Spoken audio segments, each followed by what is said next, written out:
Layer skin hair and laser clinic లో latest టెక్నాలజీతో laser hair removal, anti ageing and hair fall issues కి advance treatments అన్ని ఇక cost గురించి వరి అవ్వాల్సిన అవసరం లేకుండా అందిస్తున్నారు. ఇంకా మీ కాన్ఫిడెన్స్ ని తిరిగి తెచ్చుకోండి. Get your free consultation now. Telugu వారి number 1 choice Telugu matrimony. Anantababu కేసులో సుప్రీంకోర్టు సీరియస్ ఆర్డర్స్, దాంతోపాటుగా అజ్ఞాతంలోకి అనంతబాబు వెళ్ళిపోయాడా, ఈ రెండు కొంచెం అంటే ఒక వ్యక్తి 2 డిఫరెంట్ సెనారియోస్. ఇక వివరాల్లోకి వెళ్ళినట్లయితే డ్రైవర్ సుబ్రహ్మణ్యం హత్య కేసుకు సంబంధించిన దాంట్లో ఎమ్మెల్సీ అనంతబాబు, ఆ కేసుకు సంబంధించి రాష్ట్ర ప్రభుత్వం సుప్రీంకోర్టుకి వెళ్ళిన తరుణంలో సుప్రీంకోర్టు మామూలు కామెంట్స్ కాదండి, చాలా చాలా సీరియస్ ఆర్డర్స్ కూడా పాస్ చేశారు. ఆ కామెంట్స్తో పాటు ఆర్డర్స్ ఏంటి అనేది మీకు వివరంగా తెలియజేస్తా. సో ప్రధానంగా ఏంటి అంటే, వైసీపీ హయాంలో ఈ హత్య చోటు చేసుకుంది కదా, సో విచారణ ఎందుకు ఇంత ఆలస్యంగా చేస్తున్నారు అన్నది ఒకటి. ప్రధానంగా ఏంటి అంటే, ఈ ఎమ్మెల్సీతో పోలీసులు కుమ్మక్కయ్యారని చెప్పేసి సుప్రీంకోర్టు చాలా స్ట్రాంగ్గా వాళ్ళపైన సీరియస్ అయింది. అలాగే వీళ్ళు ప్రీవియస్గా ఏమేం చేశారు ఏంటి అనే దానిపైన ఎట్లా మాట్లాడారంటే, డిఫాల్ట్ బెయిల్ వచ్చేలోగా ఛార్జ్షీట్ దాఖలు చేసేసారు, ఏదో తూతు మంత్రంగా ఛార్జ్షీట్ దాఖలు చేసేసారు డిఫాల్ట్ బెయిల్ వచ్చేలాగా అని చెప్పి సీరియస్ అవడం. అలాగే ఇక్కడ విచిత్రమైన విషయం చెప్పాలి మీకు, నేనే నిన్న వీడియోలో చెప్పా, పోలీసులు అప్పుడు ఎవరెవరైతే తప్పించే ప్రయత్నం చేశారో ఆయన పైన ఆ కేసులు వీక్గా ఉండేలాగా రాశారో, లేకపోతే చూసి చూడనట్లు వ్యవహరించారో వాళ్ళపైన చర్యలు తీసుకోవాలి. నిన్న మనం చేసాం, మీరు కావాలంటే చెక్ చేసుకోవచ్చు, వీడియో ఉంది. సో ఇవాళ సుప్రీంకోర్టు అదే మాట్లాడింది. ఎంత సీరియస్గా చెప్పిందో తెలుసా? అసలు అప్పట్లో తప్పు చేశారు కదా పోలీసులు, ఆయన పైన మెతక ధోరణితో వ్యవహరించి, మరి ఇప్పుడే ప్రభుత్వం ఏం చేస్తుంది? ఇప్పుడు ప్రభుత్వం దానిపైన ఎందుకు సీరియస్గా లేదు అని చెప్పేసి ప్రభుత్వాన్ని కూడా ప్రశ్నిస్తూ ఎందుకు చర్యలు తీసుకోవాలి ఆ పోలీస్ అధికారుల పైన? అప్పుడు సిఐ ఎవరు, ఎస్ఐ ఎవరు, ఎస్పీ ఎవరు, మరి వాళ్ళందరిపైన ఎందుకు ఏం చేశారు మీరు? అసలు ప్రస్తుత ప్రభుత్వం ఏర్పడి దాదాపు 20 నెలలు అవుతుంది, మరి 20 నెలల నుంచి ఆ పోలీస్ అధికారులపైన ఎందుకు చర్యలు తీసుకోలేదు అని చెప్పేసి అనటం. అలాగే డీజీపీ, ఎస్పీలు ఏం చేస్తున్నారు, మీరేం చేస్తున్నారని చెప్పేసి నిలదీయటం ఎంత దారుణం అండి. సో అందు గురించే చాలా కీలకంగా చెప్పింది ఏంటో తెలుసా? కేసు ట్రయల్ కోసం హైకోర్టు ఒక సీనియర్ న్యాయాధికారిని నియమించాలని చెప్పేసి ఆదేశించారు. ఒక సీనియర్ న్యాయాధికారిని నియమించండి అని చెప్పి ట్రయల్ కోసం, అది కూడా గుర్తుంచుకోండి, ఈ కేసుకు ఆ అధికారిని కూడా మార్చి 31వ తేదీ లోపల నియమించేసేయాలి.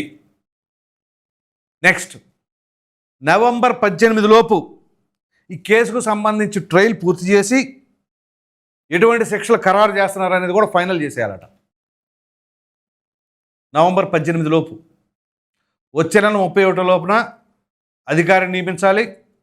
అలాగే నవంబర్ 18 లోపల మొత్తం క్లియర్ చేసేయాలి. ఇది పరిస్థితి. సో న్యాయాధికారిని నియమించిన తర్వాత రోజువారీ విచారణ జరిగేలాగా చూడాలి. న్యాయాధికారిని నియమించిన తర్వాత రోజువారీ విచారణ, సో ట్రయల్ కూడా చాలా ఫాస్ట్గా అయిపోవాలా అనేది. సో మరలా ఇంకొక విషయం తెలుసా, హైకోర్టుకి సంబంధించి కూడా కొన్ని కామెంట్స్. హైకోర్టు ఈ కేసులో జోక్యం చేసుకొని అడ్డంకులు సృష్టించవద్దు. హైకోర్టు కూడా క్లియర్ కట్ ఇన్స్ట్రక్షన్స్. మీరు కనుక ఈ కేసులో మళ్ళీ ఇన్వాల్వ్ అయ్యి అదని ఇదని అడ్డంకులు సృష్టిస్తే కుదరదు అని చెప్పేసి చెప్పడం. అలాగే ఇప్పటికీ ప్రభుత్వం మారినా పోలీసులతో చట్టాపట్టాలు వేసుకొని ఎమ్మెల్సీ తిరుగుతున్నాడు అని చెప్పేసి అనుమానాన్ని వ్యక్తపరిచారు. ఏం జరుగుతుంది అసలు? సో మీరు గనక తదుపరి దర్యాప్తు చేత కాకపోతే ఈ కేసును సిబిఐకి కూడా అప్పచెప్పడానికి ఏమాత్రం వెనకాడను. ఇటువంటి స్ట్రాంగ్ కామెంట్స్ సుప్రీంకోర్టు ఒక కేసుకు సంబంధించి దాంట్లో చేశారంటే ఇక్కడ మనం చాలా లోతుగా ఆలోచించాలి.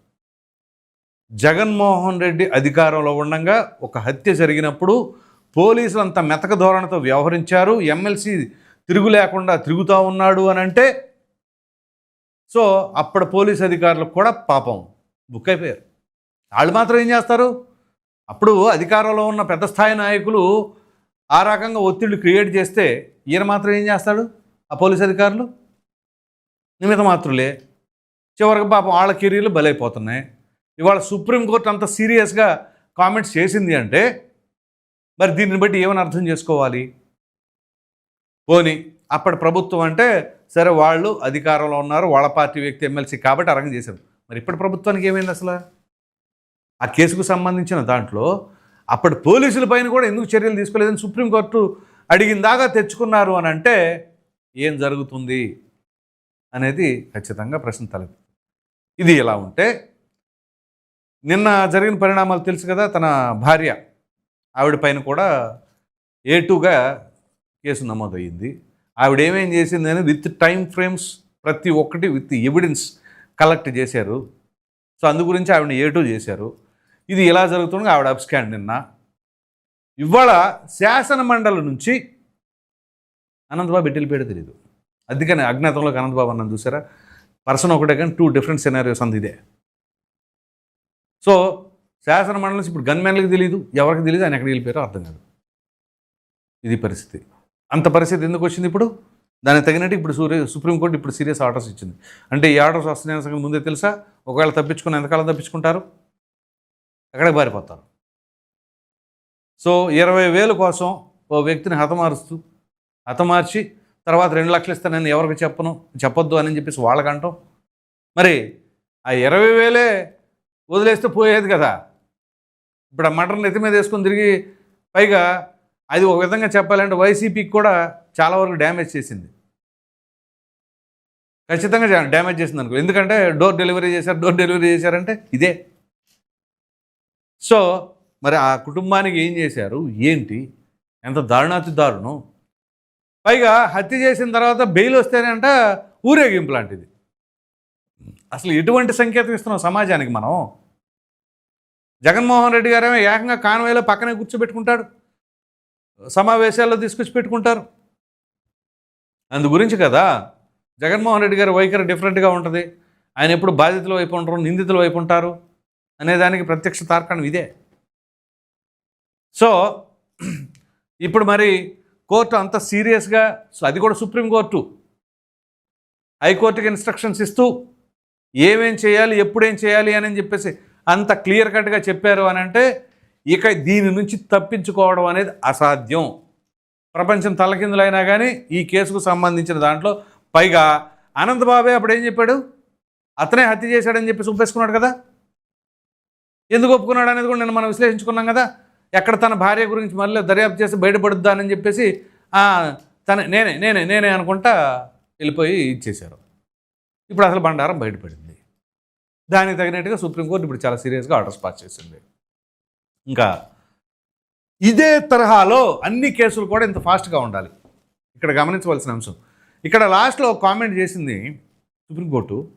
కామెంట్ నేనేం తప్పు పట్టట్లేదులే, కానీ ఏదైతే మీరు కనుక ఇది చేయకపోతే, తదుపరి దర్యాప్తు త్వరగా కంప్లీట్ చేయకపోతే సిబిఐ గొప్ప చెప్తానంటే, సిబిఐ ఏం చేసిందని ఇప్పుడు దాకా ఎన్ని కేసులకు సంబంధించిన దాంట్లో అంత త్వరితగతిన తేల్చారు, అంత పారదర్శకంగా దర్యాప్తు చేశారు అని చెప్పేసి ఆ ట్రాక్ రికార్డ్స్ చూస్తుంటే సిబిఐ పైన ఆంధ్రప్రదేశ్కి సంబంధించిన కేసుల్లో ప్రజలకున్న అనుమానాలు అన్నీ ఇన్ని కావు. సరే, మిగతా రాష్ట్రాల్లో ఏ రకంగా చేసింది, ఎన్ని కేసులు వాళ్ళు దర్యాప్తు చేసి పారదర్శకంగా బయటపెట్టేశారు, అంత సమగ్రంగా లేకపోతే అంత ఎఫిషియెంట్గా వర్క్ చేసి కేసులు తేల్చేసారో తెలియదు. కానీ మన ఏపీకి సంబంధించిన కేసుల్లో మాత్రం సిబిఐ చాలా నిర్లిప్తతగానే ఉంది. వైఎస్ వివేకానంద రెడ్డి గారి హత్య సిబిఐ కదా దర్యాప్తు చేసింది.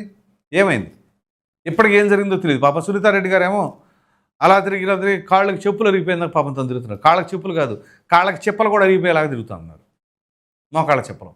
అట్లాంటి పరిస్థితికి వచ్చింది. సో ఈ సిబిఐ అనే మాట మనం ప్రక్కన పెట్టేస్తే, సాధారణంగా ఈ కేసుకు సంబంధించి ఒక న్యాయాధికారిని నియమించండి అని చెప్పేసి కావచ్చు, ఆ న్యాయాధికారిని ఎప్పుడులోపు నియమించాలని కావచ్చు, ఆ తదుపరి ఎప్పుడులోపు శిక్ష ఖరారు అయిపోవాలి. సో ట్రయల్ ప్రారంభం అవ్వాలి, రోజువారీ విచారణ జరగాలి, ఇందులో హైకోర్టు జోక్యం చేసుకోకూడదు. ఇలా ప్రతి ఒక్క అంశాన్ని అంత క్లియర్ కట్గా సుప్రీంకోర్టు సీరియస్గా ఆర్డర్స్ పాస్ చేసింది. అంటే ఇక ఈ కేసుకు సంబంధించి ఇక్కడ హత్య చేసిన వ్యక్తి, సహకరించిన వ్యక్తి, దానికి తోడ్పాటు అందించిన పోలీసులు, ఆ పోలీసులకు ఆదేశాలు ఇచ్చిన పై వాళ్ళు, ఇలా ఒకదానికి లింకు మొత్తం బయటకు వస్తాయి. సో అది ఎక్కడి వరకు వెళ్తుందో తెలియదు.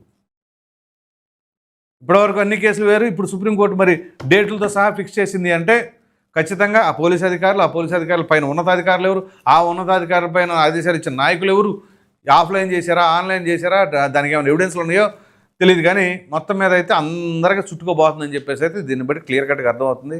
మరి మీరేమనుకుంటున్నారు అనే అభిప్రాయాన్ని కామెంట్లో ఖచ్చితంగా తెలియచేయండి. Thank you.